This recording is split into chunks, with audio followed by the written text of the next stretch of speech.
Welcome to the So Much More podcast, where we talk with people in the custom window treatment, soft home furnishings industry, and so much more. I'm your host, Seal DeGuglielmo. My guest on the podcast today is Oksana Ambroz. She is the founder of It's Oksana, a Chicago-based textile design studio and workroom. Born in Ukraine, Oksana's background in art and music led her to a career in ceramic and porcelain design. After showcasing her porcelain collection in New York in 1997, she transitioned to soft furnishings, reigniting her passion for textiles. Building a strong reputation through word of mouth, she became a sought-after collaborator for interior designers and architects. A course in laser cutting at Central St. Martin's in London further fueled her innovative approach. It's Oksana is committed to sustainable, eco-friendly textiles, ensuring both client satisfaction and environmental responsibility. I hope you enjoy hearing from Oksana today. Oksana, thank you so much for taking the time to speak with me today. I really appreciate it. Thank you for inviting me. It's very exciting. Well, it was exciting for me too. I have known about your work for a long time, and then you were at the Custom Workroom Conference this past September, and I got to meet you in person. And I don't usually ask people in person if they'll be on the podcast, but I did. I asked if you would mind. So thank you for saying yes, and thank you for your time today. I appreciate it. Thank you. You know how I love those meetings when you meet people in person. Yes. So why don't you tell people, for anyone who does not know who Oksana is, tell us a little bit about yourself, where you are in the world, and a little bit about what your business is. Well, I was born in Ukraine, and I used to be actually head designer at porcelain factory. Oh, okay. And that's how I came to United States in 1997 to trade show in Javits Center in New York. And 1990s in Ukraine, and it was collapse of Russia and the whole economy, everything collapsed in Ukraine. So I happened to land in United States, and that's how I came to United States. Okay. And how did you go from porcelain to textiles? That's another story. In my family, everybody was sewing. It's like my mom, my grandmother, great-grandmother, and we had very good school teacher who was teaching us very professionally sewing skills. Okay. It was on a really good level. So I did have, knowledge of how to sew. And by accident, I got this business. I always say that business came to me. I was not looking for that business. Okay. I just offered a couple of women in New Jersey to fix it, draperies, to do some sewing, because I knew how to do that, and I saw they struggle. So a week later, I got a business. A week later. Right. You fix one thing, and next neighbors and friends coming to you, and they asking to do thing. And a friend of mine, she had a sewing machine. Marianne, God bless her. She said, I see you know how to sew. Grandmother gave me a sewing machine, and I keep it in my closet. I'll bring it to you. Now I have sewing machine. So sure, I'm in the business. It, was a brother, small machine, but But it was a machine, and it was a machine. So that's how that started. So okay. So that is not an uncommon way for many of us who started our businesses. We knew how to sew. Someone asked us to do something, then the next person asked us. But tell us a little bit about what your business is today and how it developed into that, because it certainly didn't stay that small. yeah, today we're on completely different level. Today I have 8 people who is working for me, and it's a family business. We grew to bigger scale.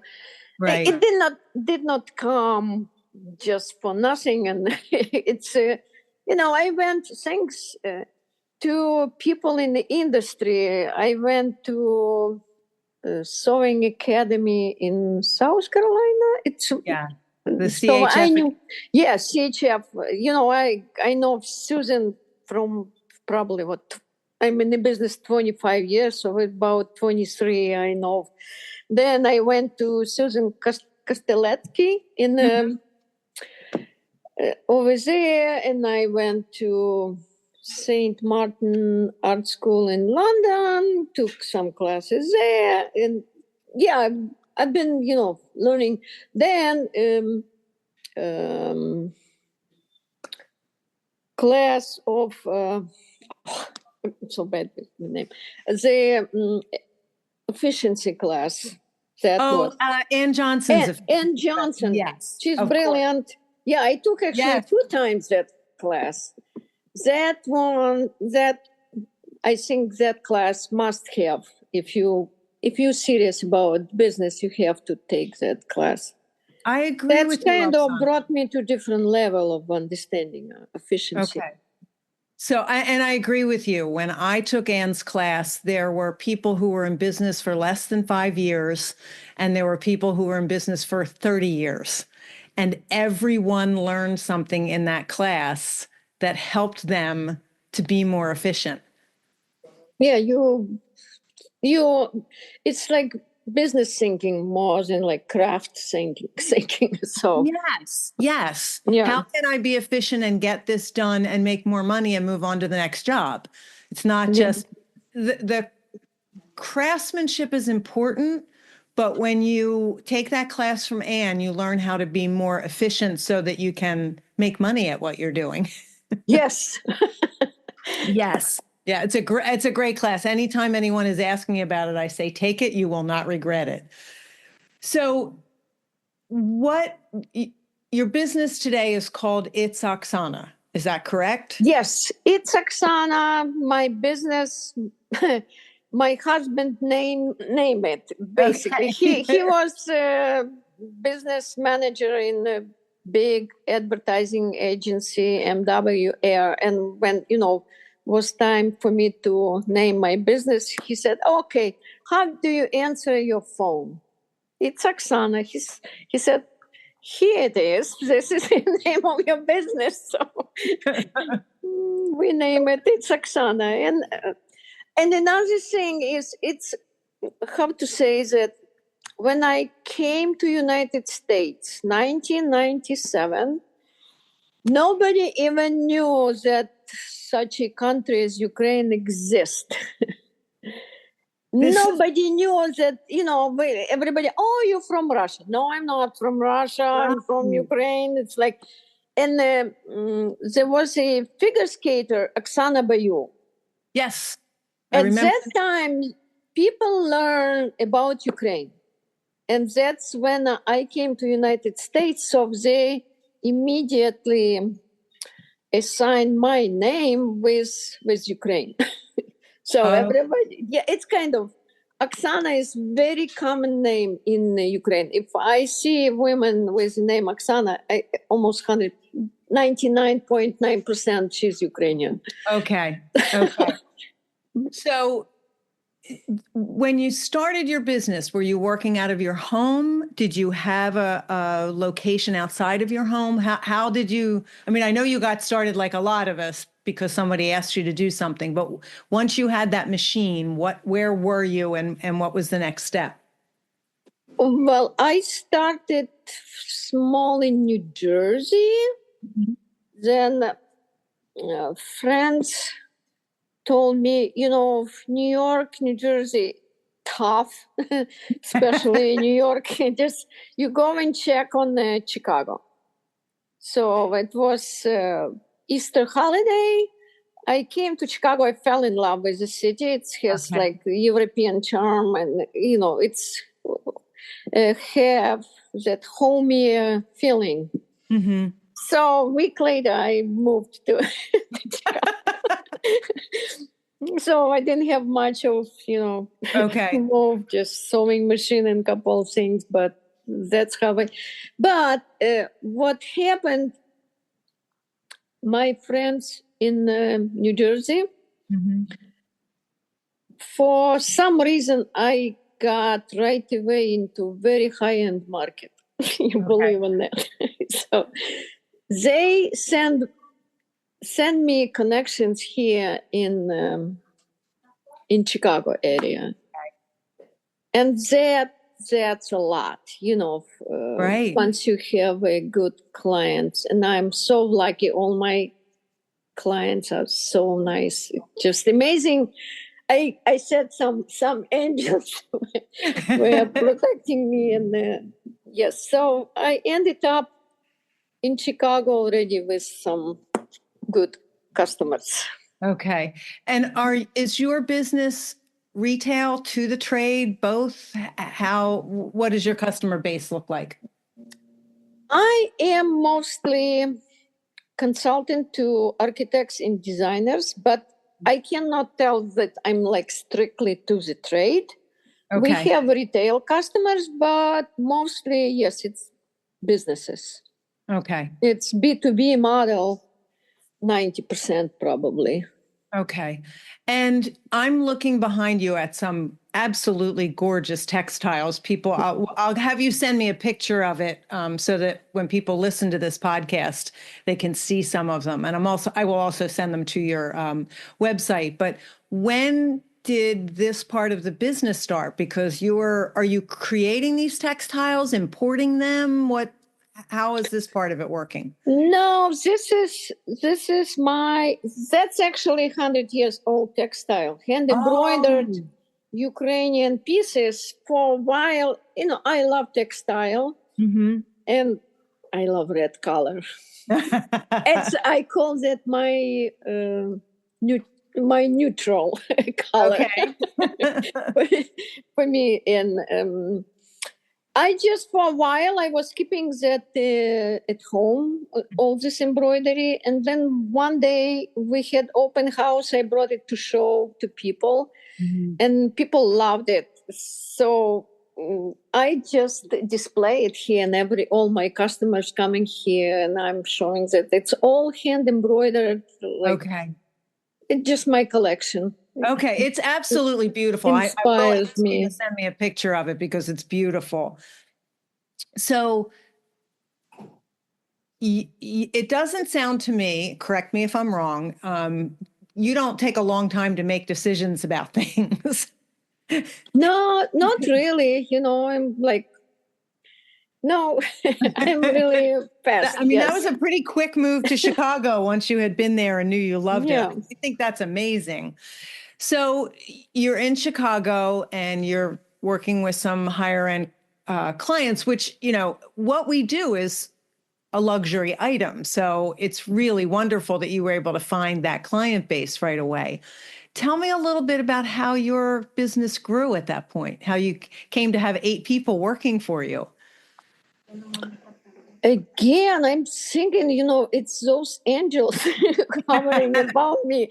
And one day I was helping one guy. He ordered for someone woven blinds, and he ordered linen valances, and they were wrinkled. He came to me and he said, "Oh, can you come with me? Can you help me to fix those valances? We need to steam it.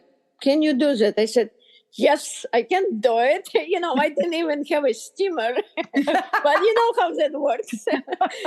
So I went to Target, I believe, bought a steamer and went with him and start steaming. At the same time, that place was a very well-known furniture designer, Michelle Fitzpatrick. God bless her. She was fixing her draperies, her part. It was very upscale, street. And I told her, let me help you. Something was going on there. I helped her. So a week later, she came up to my doorstep and she brought me, 10, whole bunch of rolls of fabric. She said, "Oh, I'm firing my seamstress. I want you to do that." Oh my goodness. Again, she said, "Can you do ripple fold?" Yes. Well, did I know it? No. Well, I went to library. I went to, I found out how to make it. And, it's probably a very common story in the industry. Yes, I know how to do that. So I learned it. And she was in a very modern, very part of the design. Mm-hmm. So I was probably one of the first people who started doing ripple folds because that was not that common in 2003. Right. Yeah, everybody was making very traditional. And then I learned like European, all kind of styles. So yes, from there it took off like really. I can imagine. Yeah. So when did you move out of your home? When did you get a separate space for working? That was one of the best decisions I made in my business. Okay. I probably had at home, I'm here, after 6 years being in the business. Okay. I moved to separate location. So, and that was blessing. Yeah. Why was it so good? I've heard this before, but why was it good for you? Well, it also was good for my marriage. At that time, I married my husband. He lives in Chicago. We married, and you get up in the morning, you make a breakfast, you go to your sewing machine, you come out, you make lunch, and then you go back. It's like mixing housework and the business, not really good idea. Agreed. And then now I just leave in the morning and come back at night. So it's much easier, I think. Well, and in the beginning it was okay. The amount of work was okay, but then when you grow your business, this fabric like everywhere, in the bedroom, in the kitchen, in even I had everything set up in the basement, but you get to the point when just you need to separate your life. Yes. I've heard that many times, Oksana, and there were times in my business where I worked out of my basement and I would have finished projects and had to be working on the next one and had to find a space for the finished projects. And it would be, once my kids moved out, it was on their old beds. It was on the living room floor. It was, and that's not a safe place for any of those things to be. No. Yeah. So and I didn't feel professional about it either. Yep. So and that was, my husband was not really excited about that. It's kind of, now you have real business. You're not at home. You're not at home anymore. Right. Yeah. There is a trade-off there. But look at how your business has grown since then. Yes. Then I can tell, until you hire someone, you do not have a business. You're self-employed. So tell us about that. What was that like to hire someone? Well, now once you hire, you take responsibility of that person, or 2 people or 10 people, whoever. Yes. Even one person you hire, those people rely on you, on it's their income. They come to work, they know in the end of the week or in the end of the month, they have to have a paycheck. Right. Absolutely. So before hiring someone, okay, I didn't have work. I could close my shop and go somewhere on vacation. Right. No problem, Now it's not that anymore. You have to keep bringing orders to take care of their family, not only Right. yours. I recently interviewed someone who said that their definition of success was that they had hired other people and that they were supporting them. And every person that I've spoken to, almost every person in our industry who has employees, has that same sense of pride about it. Like, this is now, I'm responsible for paying their bills. And it's a sense of pride, but it's also pressure. You have to make sure that there's enough work coming in and that the quality of the work that you've been doing is now the work that they're doing. Yeah, and the COVID time, I'm lucky that my daughter-in-law joined me and my son working for me too. Okay. And we have 3-4 another employees. So, but during COVID time, we would come to work and we would pay our employees even they were staying at home. It was like, yeah, you have to, people, you have to take care of people who help you. Exactly. So I love to hear from people. If this was not what you were doing for a living, what would you be doing? Oh, I love it so much. I always loved design something, make something with my hands. I have very good three-dimensional imagination. I can picture things in 3 dimensions. And I actually I have another degree in music. I was a music teacher at one time, but I figured out I like the design better than music. Okay. Even I still love music, but Yes. it's not like everyday work. It's just pleasure. Okay. All right. I love Yeah, that. definitely design. I always wanted to be in interior, but at one point when I was deciding, do I want to go in like full scale interior design, I decided I want to stay with textile. Okay. It was my decision, actually. Okay. And why in particular? What about being involved with the textiles was so attractive to you? I guess I have very like my tactile senses. I like touch things. I like colors. I like manipulate with fabrics. It just loves that feeling. And I think just to learn about that, we really like that. With thanks God, I have my daughter-in-law. She's from Ukraine too.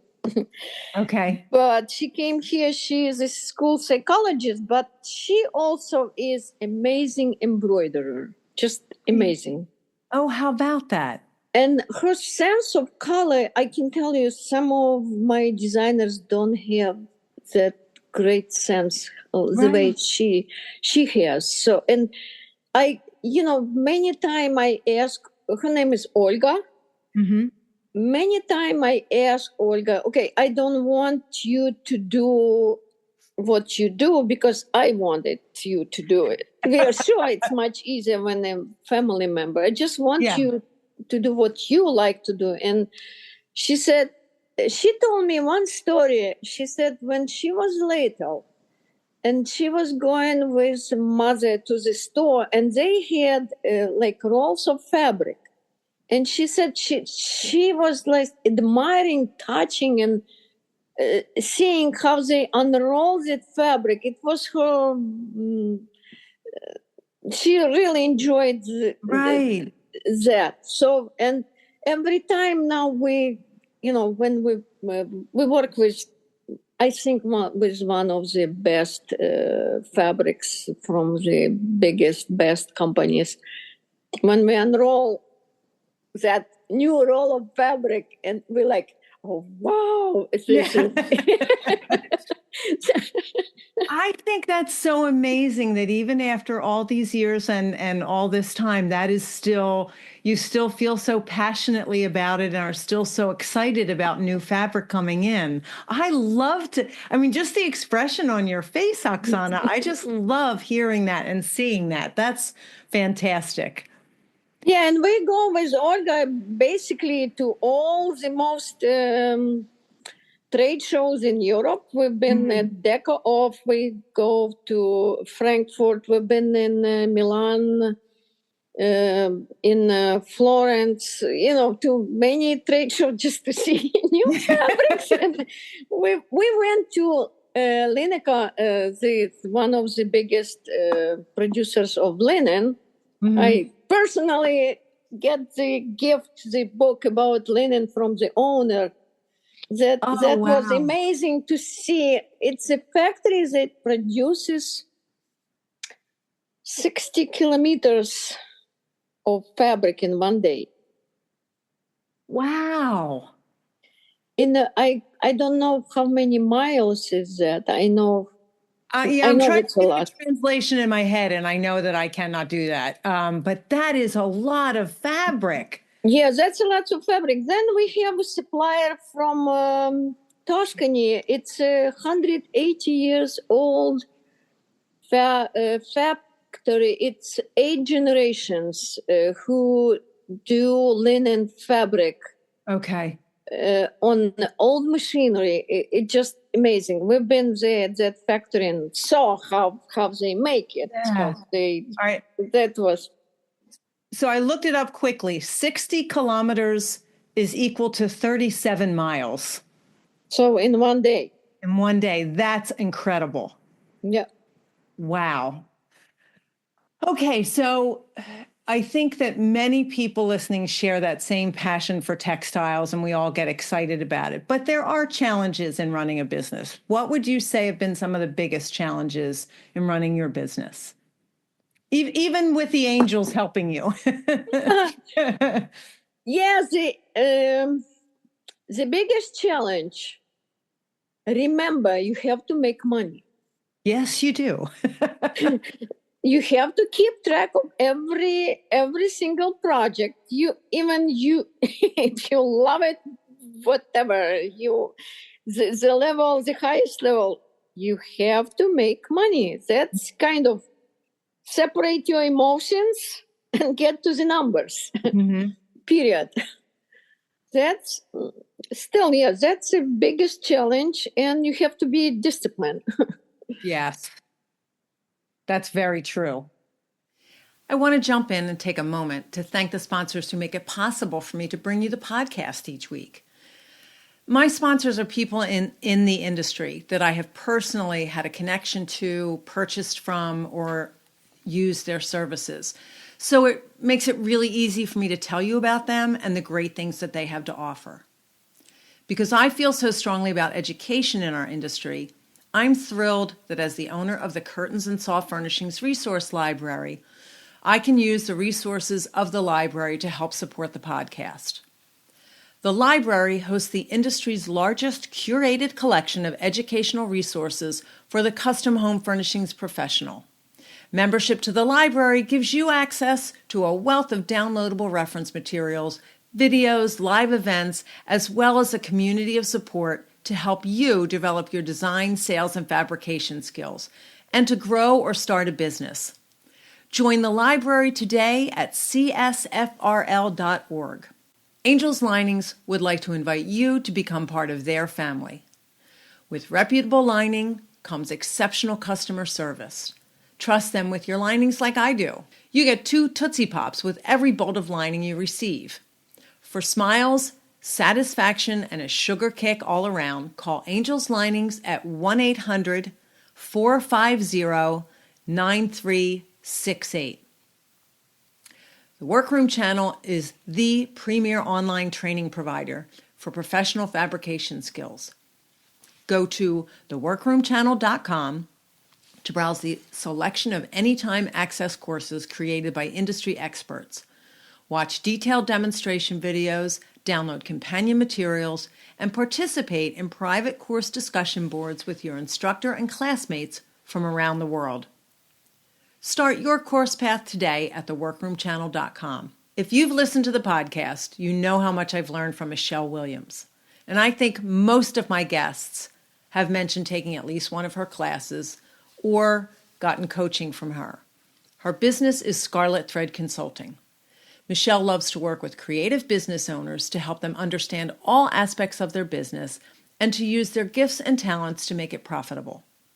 Michelle is a strategic profitability coach certified in the Profit First methodology, and she can be reached at scarletthreadconsulting.com. I've also mentioned my membership with the WCAA, and I'm now a gold level sponsor, where education, networking, visibility, and industry discounts are just a few of the benefits that are offered to our members. The Window Covering Association of America is the only national nonprofit trade association that's dedicated to the window coverings industry and the dealers, decorators, workrooms, designers, and installers that make up our membership. Join today at WCAA.org. WCAA, where you are never in business alone. I've also been extremely fortunate to be able to work with Merrill Y. Landis Ltd. It's a family-owned and operated custom workroom and product distribution company to the trade with over 70 years of experience.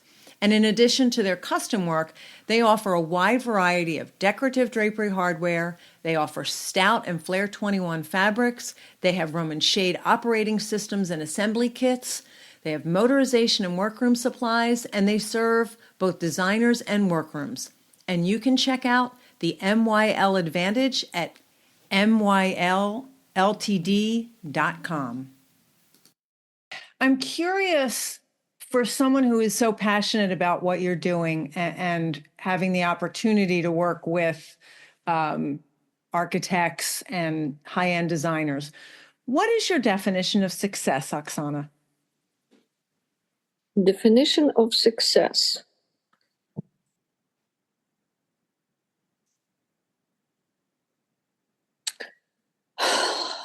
It's sad to say, but actually profitable business, it's a price for your everyday work, for your marketing.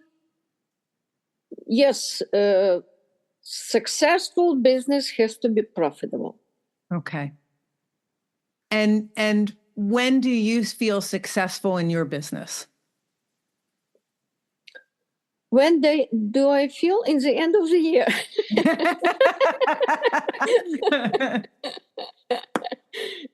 That's a good answer. I like that. And what about failures and mistakes?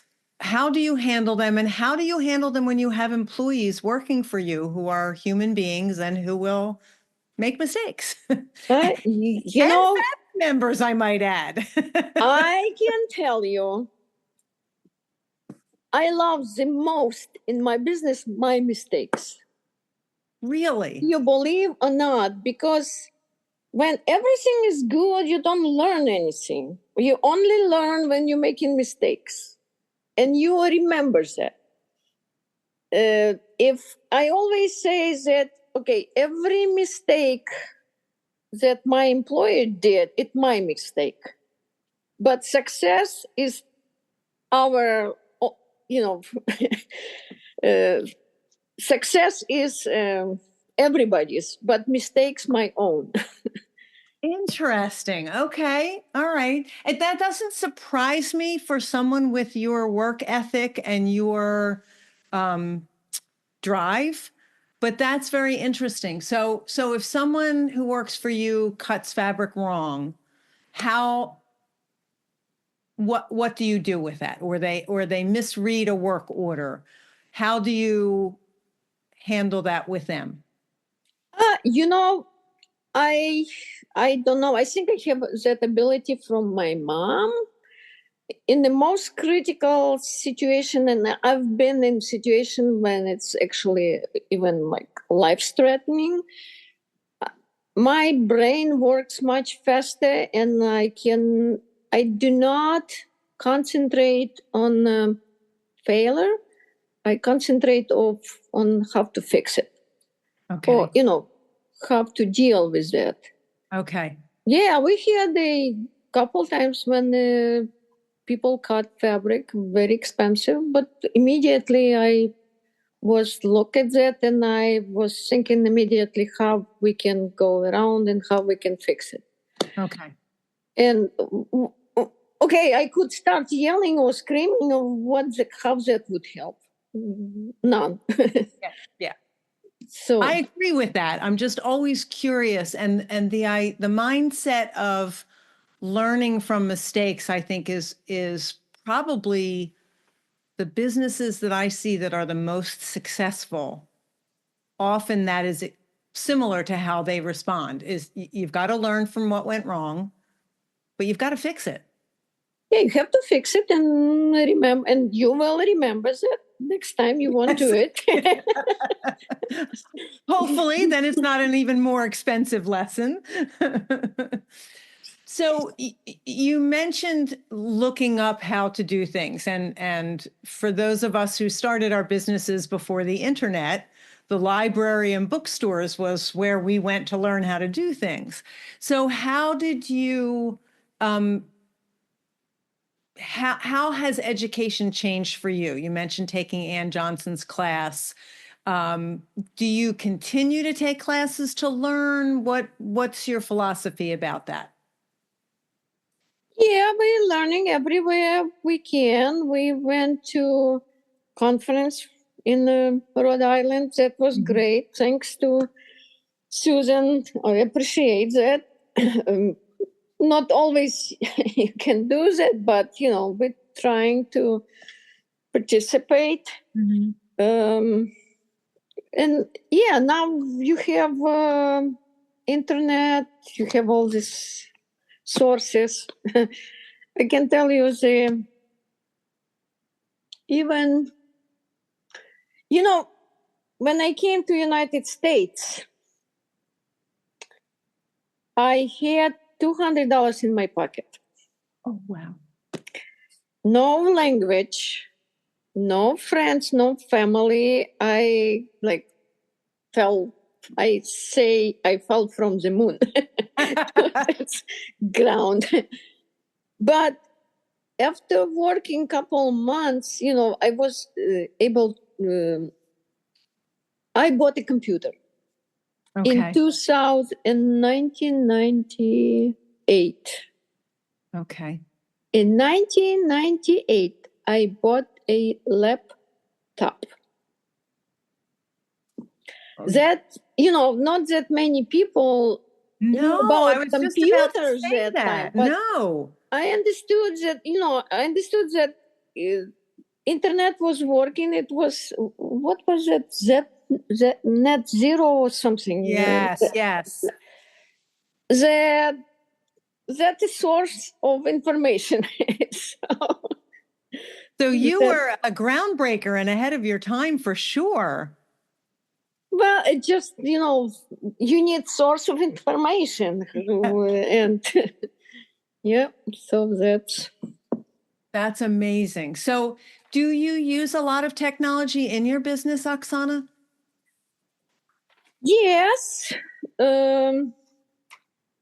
My favorite is my laser measuring thing. I've been using that probably since they just came out to the market. Really? Okay. And that was the best advertising tool I ever had. Because once you come to, right now it's not that the big deal, but at that time you come to your customers and you start measuring with this tool, everybody like, ooh, you're using that, and especially architects or designers, they didn't have it, and I already had it. So that was my number one. And also, I went to England. I did laser cutting. We don't do it that much because we so loaded with other work, but we did, several projects really interesting. That's kind of one of a kind. Right. I remember seeing your work. I don't remember where I was that there were some samples of it, but I do remember seeing it. And I thought it was fascinating. So it's interesting because I remember early on talking with other business owners and something as simple as having a laser measurer that makes you stand out from other people. And it's just simple as that. Yeah, exactly. I love that. So I'm curious about, do you still do any of the fabricating at this point? Oh, yeah. Okay. We're full scale. Everything is made. I can show you if you want. Sure. In the shop, my girls went home. Number one, we have this board. See, it's all our projects here. Right. Here's our workroom. Very nice. So Oksana, I'll use this part. I can use this video and include it so people can see it. So this is I don't have a big workroom. You see only 2 tables, but we do all kind of projects. You can get a lot done on 2 tables. Right. We have another storage room, so it's and they're nice high ceilings too, which is wonderful. High ceilings is a blessing when you have storage high draperies, let's say. So I'm curious, what 3 business items could you not live without? Business items. They could be business or fabricating, whatever. If well, number one, definitely my laser. Number 2, my QuickBooks. I can't live without it. Okay. Number 3, we have this chart where we keep track of every job. Mm-hmm. And right now, actually, I'm very excited because we start using a Quipa program. Yes. Mm-hmm. I'm very excited about that. I think that, would help us organize our business. I'm really, really looking forward to it. Okay. Because you can't keep everything in your head. You have to trust. No, you can't. Oksana, what is your favorite thing to make in the workroom? Favorite thing? I don't do much in the workroom. I am a salesperson right now. Okay. I love talking to people, to customers. We do all kind of things. We do lots of draperies, Roman shades. We love them. Okay. Bunch of pillows, like everything, bedding. Okay. So, but most, I love people. Okay. That's a good thing in what you're I doing. love people, hate people. On the weekends I'm leaving town. I said, like, I don't want to see anybody. It's like, just leave me alone. You love people until you don't. Right. What do you do extremely well? I think my best thing is actually managing those, how do you call that? Stressful situation. I'm pretty good at that. Okay. That's a good skill to have. Yeah, I'm just, my mind, my head kind of processing information. I do not, normally I do not panic unless it's, life threatening. Okay. Then, Okay. What do you not do so well? what do I not do so well? I don't know. It's the business management. I'm working on it. I think I'm getting better, but that was, if I would do that from the beginning, it would be much easier for me because, I think like my brain is 50-50. One is, I love numbers, but I'm very creative. When it's creativity, it takes over numbers. Okay, gotcha. You have to control both sides. Yes. I love when people feel like they use both sides of their brain that way, that they do love numbers and they do love being profitable, because I think so often we've been told you're either one or the other and you can't be both. And yet I've met a number of people in our industry who are both, and some who are really creative and are excited about doing spreadsheets and things like that. And I think that's wonderful. Yeah, that's, when you see everything is working, gets all those numbers in compliance with, Yes. it's, Where they need to be. yeah, it's very satisfying. So, Oksana, what do you love best about this business? Well, I love colors. I love design part. Okay. And I love people. Lots of my designers are just brilliant. God bless them. I think we all need psychology degrees. So. I couldn't agree more. What do you love least about this business? Probably, seasonal thing about business. Even right now, we at the level then when we're pretty much good all year round. Okay. But when you have production like factories, you plan your production. Right. Here it's that's kind of sometimes a challenge. Right. And when you have to be, you're responsible for other people, so that's feeling. Yeah, you have to plan everything. Yeah, and that can be stressful too. What about you would surprise people? About me, surprise? I can be angry, Normally I control myself, but I'm an emotional person. Okay, and that might surprise some of the people around you. So I'm curious. You did mention that this has become a family business. Where do you see yourself in 5 years? We actually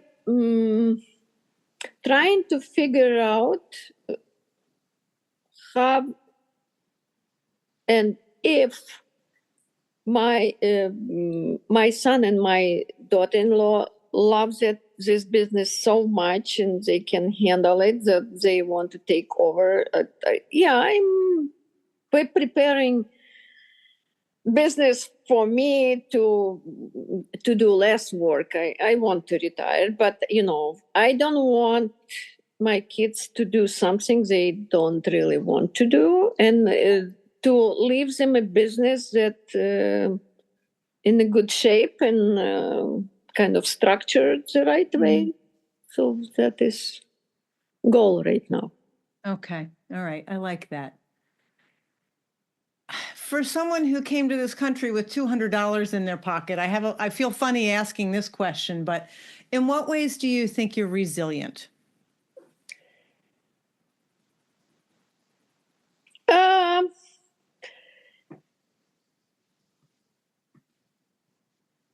When you do not have that many choices, I don't know. I think I learned that from my family, because my grandmother, great grandmother, was from a very rich family, and when the revolution came, Bolsheviks came to power, they lost everything, but they survived. She knew how to knit, how to sew. She went to boarding school for privileged girls, and they taught them to do all kind of things. They survived. And then we had horrible famine in 1933, when like 8 million people died in one winter. Right. So there was lots of resilience, like to learn from the family. They never give up. And it's always, as long as I remember my great grandmother, I remember her very well. She was always smiling. She went through the times which I can't even imagine. So I always was thinking. Then in 1947, my great grandfather was arrested, and he spent 8 years in Stalin camps. Oh, wow. So I always was thinking, if those people went through those times, I can do it. In this country, you have so many opportunities. Come on, you just go and do things. Go and work. Yeah, I think our perspective sometimes changes. As you said, seeing what your ancestors, your grandparents, great-grandparents went through, it does change how certain problems for us appear. Yeah, those problems not really problems. Right, you just go and go and exactly. I only say there is a problem when somebody's sick, somebody's dying. That's a problem. Everything else, just go to work. Just go to work. I love that. Oksana, did you ever think about quitting this industry? No. I suspected that was going to be the answer, but I didn't want to assume. I will put links to your website, and do you have an Instagram account? Yes. Okay, I'll put links to all of your social media accounts in the show notes. And I could talk to you for the rest of the afternoon, but I want to let you get back to work. What advice would you give to someone who is new coming into this industry, or someone who's been around for a while?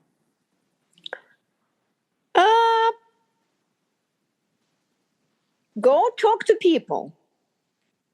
Learn. There is a help. You know how many women help me from this industry? You just go and talk to people. I do not afraid of my competitors. I think there is enough windows in Chicago for all of us. And there I is agree, but definitely not everybody enough. feels that way. Just you just don't, go be yourself. There's always, you always can shine with your own strengths, your own knowledge. And there is here so much information everywhere. I can tell you my first. Oh, that's a good one. My first item I ever made in my life for my first customer in New Jersey was a giant club chair slip cover. Oh my goodness. Slip cover with giant flower pattern. Oh my goodness. So I had to, I was so proud of myself. I placed every flower where it belongs to. I did it, but I went to the library and I found video and I look at it. So that's probably one thing I wouldn't do it right now, slip covers, because it's too difficult. But that was my first item. But it's interesting, Oksana, because I think that having an eye for, like, you're explaining it to me and you're saying, I put the flowers where they belong. Not everyone has that. And I don't know that that's necessarily, you can tell someone when you are making certain things, you need to pattern match, you need to look at pattern placement. But I don't know that that comes naturally to all of us. Well, you forget, I was a head designer at porcelain factory. I was industrial designer. Yeah, that's true. You would not have put the flowers half and half. I knew compositions, colors, placement. That's knowledge. Okay. All right. We'll give you that. I do have one more question for you. I know that you have clothing for sale on your website. We do have. Even I'm not a clothing designer. It's when war started. I knew people who had brilliant businesses in Ukraine, and I wanted to help them. So that is my. So right before war, I was in Ukraine. Okay. In September, October, my mom was 90th birthday. And I saw so many nice clothing. And when the war started, I can tell you, February 22nd in 2022, I wired money to 4 companies in Ukraine. And when next day I heard that the war started, we basically wrote girls, keep that money, go get money from the bank and just take care of your family, go do something. Forget about orders. They moved their businesses to different part of the country. Mm-hmm. And you will not believe, I was crying here.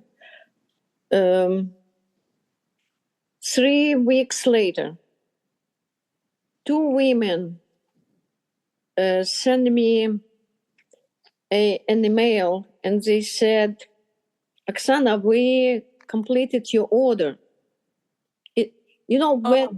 When war, it's bombs everywhere. It was such a mess in Ukraine. I know my son's still there, my whole family. I know everything from the. I was crying. I said, like, you kidding me? You talking about resilience? Yes. You completed my orders, and they said, yeah, in this kind of situation, this danger. We decided to do what we do the best. Instead of going complete insane, right? That was that resilience, that motivation to Right. to be mentally normal. So they did Wow. sewing. That's Wow, that is amazing. so basically in the March of that year, when everything was going to Ukraine, thanks to American people, and God bless you all. All these packages were going to Ukraine for help. We received first shipment from Ukraine, and I know it was first shipment because I was working with the shipping companies. Okay. From Ukraine here to the market. So Wow. we actually helped 32 Ukrainian companies, and it mostly was like small and medium-sized companies that, we sold here, we sent them money, so they were able to, I have to show you a couple of things. Okay.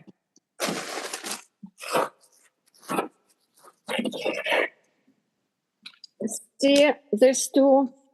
Oh, how adorable. I'm Well, gonna take a screenshot of that. That is adorable.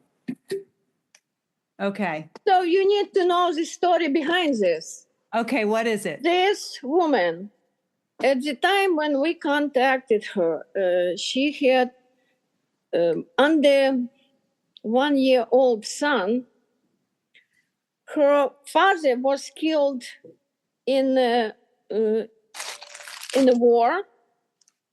Her husband went to the war, so she was with this small child, and she started making these bunnies. So we sold lots of them. Oh, wow. So all this little thing, there is buttons. Her grandmother was helping her. Okay. So we helped that particular family to survive, and there is many others. Right, right. So the things that you're selling on your website are to help. Yeah. Okay. All right. I will make sure I put a link to everything. Yes, that's how we made, there is a couple. See? Oh, that's beautiful. All right. I'm taking screenshots of this. When people listen to the podcast, they'll have to go to the Facebook page and take a look at these items that you're showing me, because no one listening right now can see any of these.